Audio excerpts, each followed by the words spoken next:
Welcome back to Athletic Everyday, day number 208. So today I thought, you know what, I've been missing out with the cleans, but then I had another thought that was like, I haven't tried split cleans before, and I know that they're a really, really athletic movement, and so are split snatches as well. So I figured, why not get a little bit of split clean volume in? So went about by doing my normal clean warm up, and I'm not sure exactly how to do the split cleans, whether to do them from a hang, whether to do them from the floor, whether to do them from a high hang, what would be the most ideal way to do it. So I figured I would try all of them in the warm-up, like doing it from a low hang, doing it from a high hang.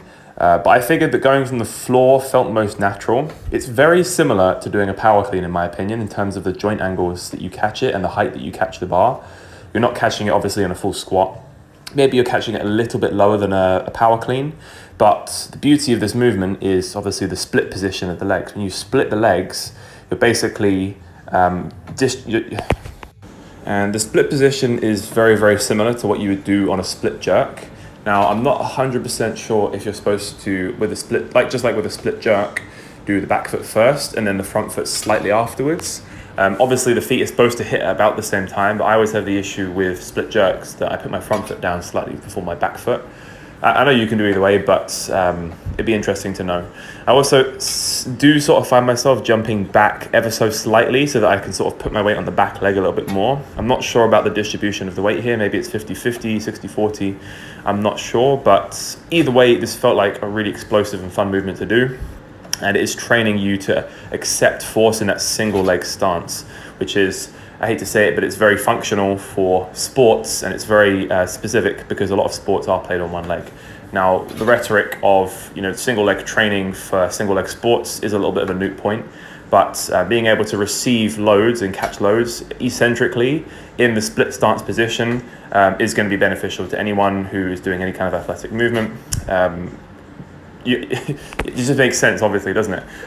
You run on one leg, you sprint on one leg, you jump on one leg. So being able to catch force in that split stance position, to be able to receive the bar in that position, as well as in a double leg position, you're obviously not going to be able to catch as much weight like this, but it is training single leg eccentric rate of force development, which is very good and very useful for translating into sports and athletic movements.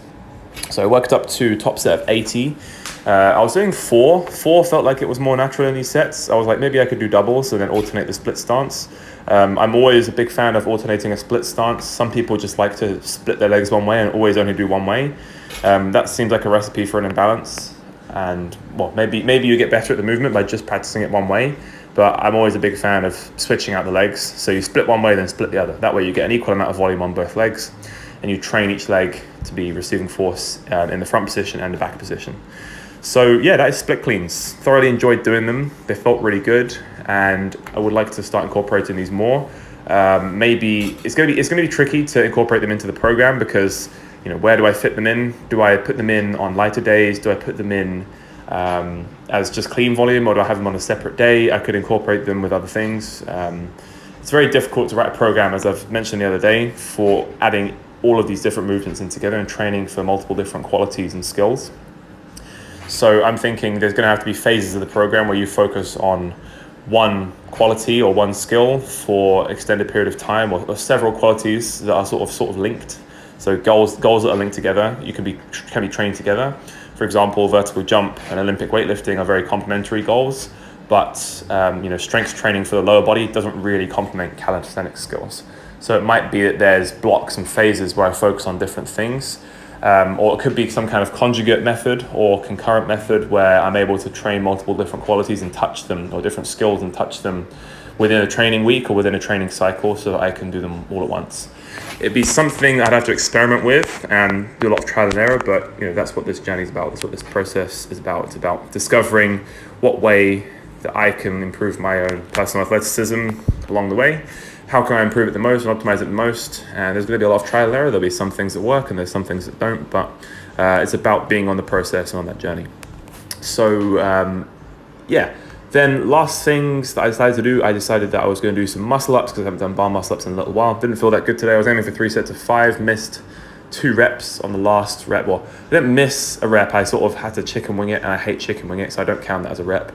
On the second set of 5 and on the third set of 5, I missed the last rep. Not sure why. I think it's just because I'm a bit tired. Wasn't feeling particularly strong today. I didn't sleep too well the last night and the night before, so that's that. And then last thing that I decided to do was some Snatch grip RDLs. This is a top set of 100 kilos. I decided that I would buy myself some weightlifting house straps, because straps that I had before, they're like figure of 8 straps and they sort of trap your hands on the bar. Whereas these ones are a lot more, they're basically weightlifting straps. They're from Weightlifting House. And the beauty of these is that they're quite thin and they don't sort of take up loads of space on your wrist, and they're quite comfortable to wear. And so it's very easy to slide them on, slide them off of the bar, and you can just use them like regular straps. You can also then use them, you can use the figure of 8 straps that I was using for like deadlifts, but you definitely couldn't use them for a clean or a snatch. Let's say, for example, you missed a snatch and it goes behind you and the straps can't just slip off your wrist. Well, guess what? You're going to get pulled backwards by the bar, or if you even miss forwards, then you're going to get pulled forwards by the bar, because the bar is going to go down and then you're going to go with it. So the straps have to be able to loosen off of the bar in an emergency, or if you need to just let go of the bar quickly. And the last thing in the workout was 10 kilos single leg calf raises, 2 sets of 10 apiece. Get a little bit of lower leg volume in, strengthen up the gastroc. I haven't trained that much recently, so that's it. All right, guys, thanks for watching. Hopefully I'll be able to catch you in the next one.